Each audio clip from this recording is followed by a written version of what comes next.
Most mothers will inevitably experience this moment.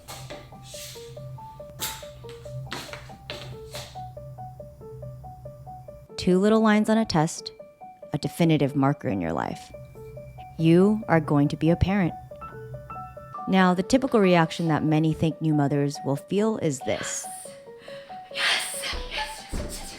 Oh my God. But sometimes it could look like this. Oh my God. Well, that's what my reaction looked like. Anxiety-inducing despite all conditions pointing to an appropriate time. But it still didn't feel like the right time.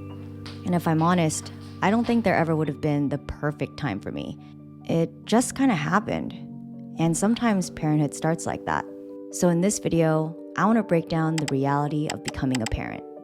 Well, at least for me.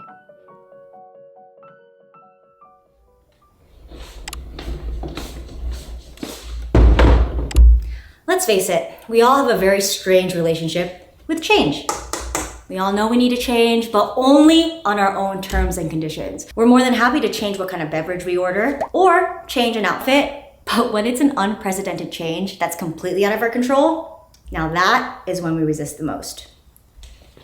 So what does change look like when you become a parent? For me, it felt like I had dropped down to a secret trapdoor in my mind. It made me see change in a profound and alarming way. You see, it's hard to see tangible change once you reach your 30s. When you look in the mirror, you're still relatively yourself. Maybe a few extra fine lines, perhaps your hair is new, but overall, you look pretty much the same that you did last year. Our children, on the other hand, are changing every day, every month, every year. They become our time totems. Whenever we look at them, it's a direct reminder that things are constantly evolving, including us. And I felt the most drastic change almost immediately after I gave birth. The old you is still there, but there's a lot of new features that you're discovering and toggling with. The physical is obvious. Your body is unrecognizable.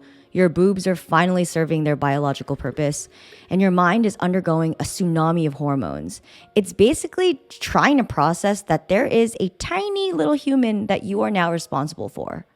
Some people pick it up really quickly, while others take some time to accept this monumental change in their life. And no matter how many podcasts you listen to, or videos that you watch, or books that you consume, nothing will prepare you for parenthood until you are living through it. Knowledge is receiving the information, but wisdom is actually applying it into your life. And the good news is things really did settle down once my son turned 1. It was just that first year that was just the most significant of a change. But you know, some things are really the same. Like I'm still waking up in the morning, just at 7 a.m. I'm still eating my meals every day, but I'm including a new menu for someone else. I still sleep at night, but I just have to do my nightly tuck-in for my son. All this change made me into a stronger person, objectively. Every time I remind him not to run in the road or why we can't eat ice cream every day, it's teaching me patience. And I'm becoming a clearer speaker because I have to simplify things. But I think the biggest change with motherhood is now I only do the things that I truly want to do. There is no buffer period. If I have a decision and it's not an immediate hell yeah,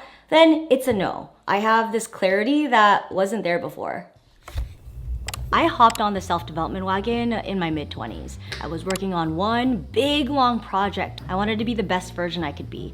That meant going to therapy, journaling, meditating, exercising, taking supplements. But honestly, there wasn't much on the line if I didn't want to stay consistent. In the past, there was no real repercussions if I decided to go on a week-long bender across the country. But my son has been my biggest anchor in my life. Like suddenly I cared about the longevity of my life because I want to see my toddler grow up to be a man. So if you want a fast pass to self-development, try parenthood. You'll get a crash course in building patience, emotional regulation, thinking quickly on your feet, and the list goes on and on and on and on and on. Your kids will bring to light all the parts of yourself that you've been avoiding. It's like one long acid trip, simultaneously challenging and transcendent. And you'll come out on the other side finding deep meaning in it. And going to therapy was probably the best thing that I did for myself while I was processing all this change and confronting the blind spots that I didn't see. I also want to thank BetterHelp for sponsoring this video.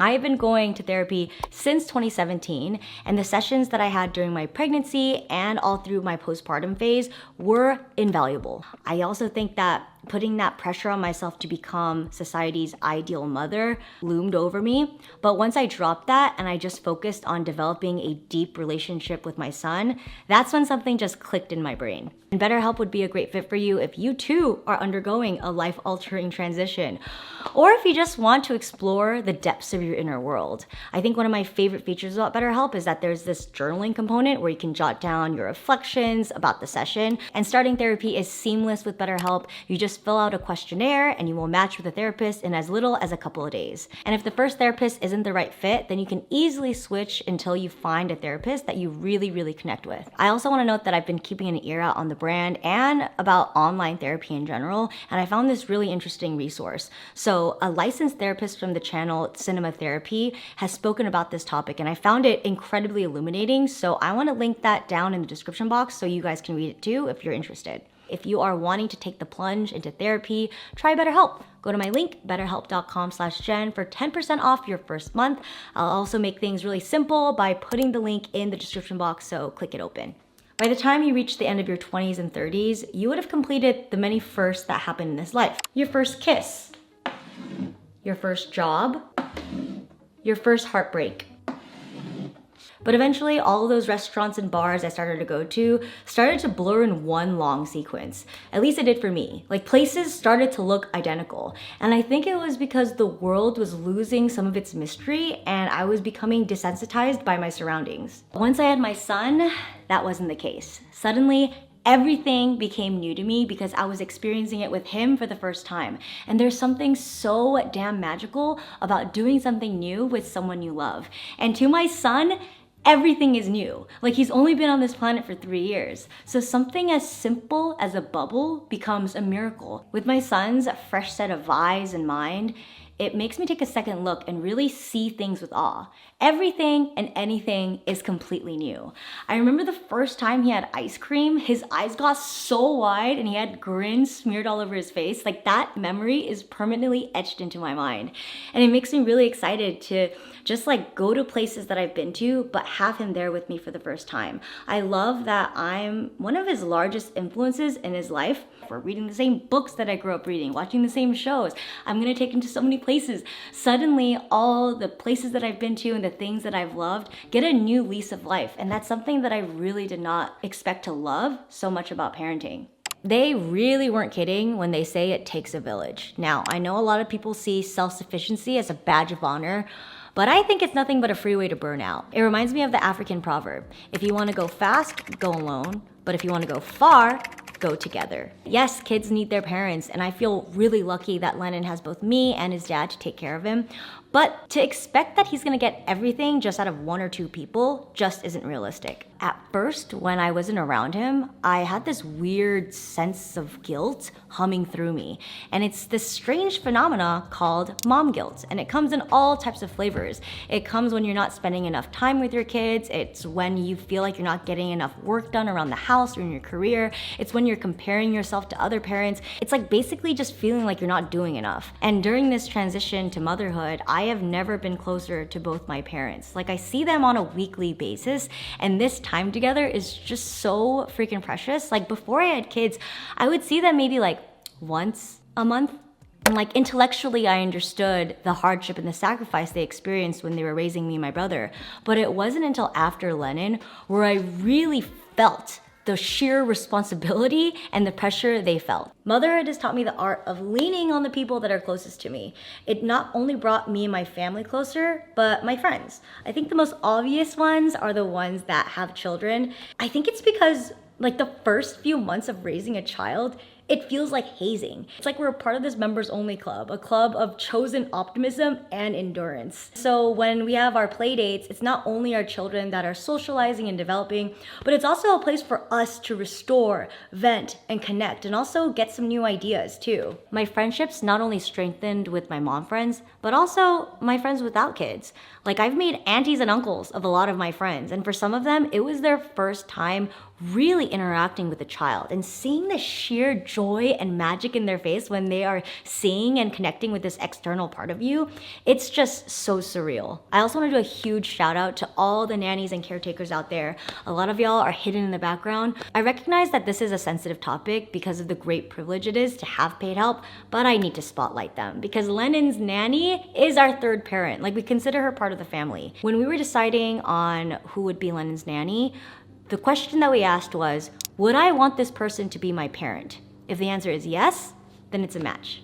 Don't be surprised if your professional life takes a backseat. And before you freak out, it's all temporary. If I could go back in time, I wish I could tell myself that I don't need to expect the same level of discipline or like razor sharp focus I had once with work, especially the first 2 years of raising my son's life. Even now, I have to remind myself that it's okay if I'm not as productive as I once was. I think the first year of postpartum, that's when I found myself growing like increasingly frustrated that my work output wasn't the same as before. Pre-kids, I'd be pulling all-nighters all the time, working through the weekend, but now I have a fixed schedule. It can't really be altered. And it took me a minute to adjust to this new schedule because I was just like exhausted all the time. But trust me, it got a lot easier once I accepted this as my new reality. Yes, I am still learning how to balance it all now, but I have hope that things will get even easier as Lennon grows up and becomes more autonomous and independent. I read somewhere that the first 5 years of your child's life is the most important. So choosing motherhood is probably gonna result into like a shifting of priorities or delaying certain career goals. But a part of me knows that those career goals and projects will always be there. Or maybe they won't, but my child is only a child once, and the time that I'm spending with Lennon right now is truly priceless. He's only a child once, and I know that there is a last time for everything. The last time I'll be reading him Llama Llama, the last time I'll be helping him brush his teeth, the last time that he calls out for me at night. In my 20s, I had put a lot of meaning in my professional world. I wanted to keep my views up. I wanted to earn respect from my peers, get a specific brand deal. And most folks find a lot of meaning in their career achievements. It is like the most obvious path to meaning once you graduate school. Before I had Lennon, it's not like I lacked any sense of purpose in my life, but finding all my meaning and self-worth through my career just was not hitting. The feeling I get from being Lennon's mom transcends any feeling I get from like releasing a video or anything that's work-oriented. I also want to do a huge disclaimer that you don't need to have kids to feel like you're making an impact in the world or like have purpose. A lot of people find great pleasure from community work, activism, working on their own magnum opus, going to church, you fill in the blank. Having children isn't the one road to find meaning, but it kind of was for me. I have always had a tendency to overthink the future. I think it goes like hand in hand with my anxiety. But after having my son, the passive doom scrolling came to a halt, and there was just this burning desire to take action. Because when I look at my son, he represents the future, because now there is someone so vulnerable walking around that I care about more than myself. I started to look at all the systems currently in place with such circumspect, especially in media. Like, screen time is something that all parents grapple with. Like, the question of how much screen time always pops up. And like, honestly, there's no like universal answer of like what the appropriate amount of time is. But like, I kind of want to talk about YouTube Kids. Right now, it's a platform used for the total and complete maximum attention extraction for the most vulnerable group, our children. It's filled with AI-generated YouTube videos for toddlers. Just like something so completely alien, no complete storyline, colors maxed out in saturation, repetition that feels rotten. Like, it was no wonder that when my son was watching it, he was just in a complete trance. YouTube Kids is a free platform, but right now it's just pumped with endless ads and content created by people who just see our children's attention as a fast cash grab. It was an easy choice for us to switch to more slower, less stimulating cartoons, but like all of these are behind a paywall. And so that just made me think, like, even though we may be protecting our son's mind, what about his peers? What about his generation? I guess what I'm trying to say is now I'm a lot more aware of the existential threats that can affect Lennon and his generation. I'm also spending like a lot more time with kids who were once invisible to me. Like pre-kids, it's like I didn't see any children in the world. Like if I was on a plane and I saw a baby, I'd be like, oh my God, I hope they're not sitting next to me. But now that's not the case. Now whenever I see a baby and a parent on the plane, I like not only feel for the parents, but also for the baby too. Like it is very disorienting to be in like a pressurized metal tube in the air. When I became a mother, I just felt a lot more tethered to the children and grown-ups all around me. It's just like a new sense of compassion. And it's really neat to see humanity come in all different types of age ranges. It's the end of the day and I am absolutely shattered.